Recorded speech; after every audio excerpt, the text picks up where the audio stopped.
Hey guys, guess who's back? Hey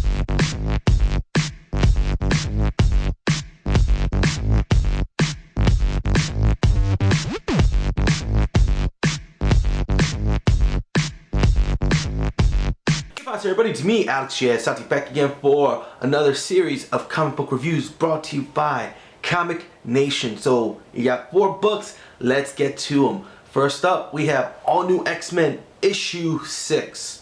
This was a pretty good book.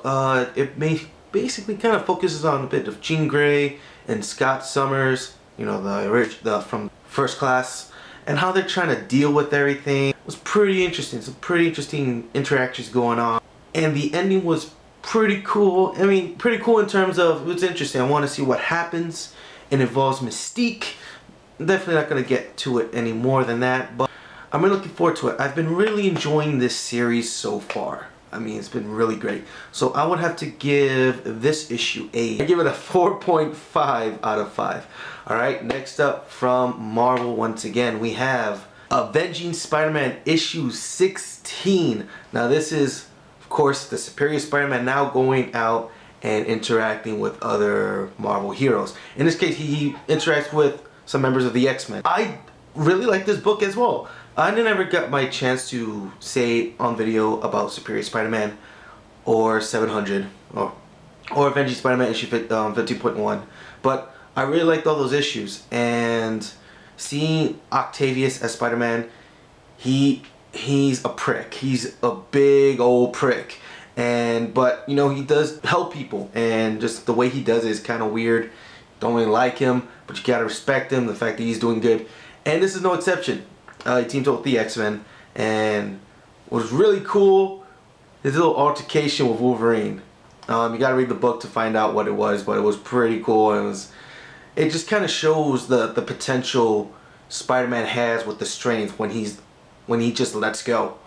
So, and I'm not sure if this is gonna follow up to a future arc in Avenging Spider-Man or into Superior Spider-Man, but it does have a classic Spider-Man villain at the end. Just gonna say it deals with clones.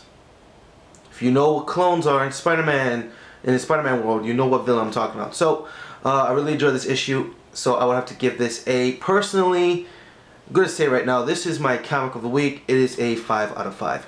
Alright, next up, now we're going to DC. Frankenstein, Agent of S.H.A.D E issue, guess what, 16. And this is actually the final issue of this book. They're, you know, canceling this book. And it's a bit of a bittersweet ending. It was a very fun book. It felt like a start, a new arc startup, and it was very kind of a simplistic story, but it definitely shows you what this book was about, what the whole run was about. You have Frankenstein or Frank, an agent of S.H.A.D E, and his team of monster commandos, you know, doing what they do, and it just shows you what they did, and it was fun. And I've always really had a good time with this book.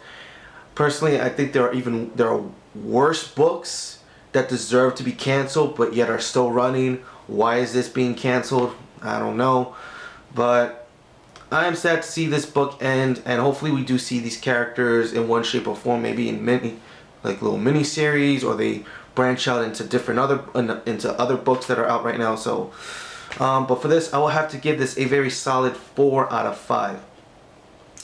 And last but certainly not least, and this is a big shocker to me, Ravengers number 8.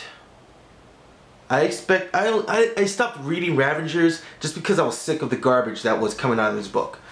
And just like out of the whim, for some odd reason, I said, you know what, I'll read, see what's going on, because it had Warblade and forgetting her name. Well, Deathstroke, Slade's daughter. There you go. But I'll probably put an annotation or whatever what her name is. But yeah, it just had them on the cover. I'm like, this could be interesting. It's probably gonna suck, but let's see how it goes. I really like this book. I'm like, at the end of the book, I'm like, what's going on? Why do I like this? And then I actually look back at the cover, I noticed it's a new writer on the book. I'm not sure if this is a new writer taking over the helms of the book, or just for this one issue. But for this one issue, it was I really did enjoy it. It's just you know, these two characters that are part of Harvest, that are trying to hunt down these kids. They're actually doing good, which is kind of interesting. It was just the whole interaction between these two characters was pretty. I did enjoy, and the artwork is pretty good. And yeah, I'm a bit shocked that I really like the Ravengers book. So yeah, I would have to give this a 4 out of 5. That is nuts. I don't know what's going on. But that is it. Definitely check out Comic Nation Live. You can check us out at, you know, bkbn.net. And we are, you know, it's a call-in show. It's Fridays every 10 p.m. through midnight. It's a 2-hour show. You can call in and whatnot. We'll put the links of where you can find the podcast radio show thing in the information box below. So until next time, guys, hopefully you enjoy these comic books. And I am JazzSanti, and I'll talk to you all later.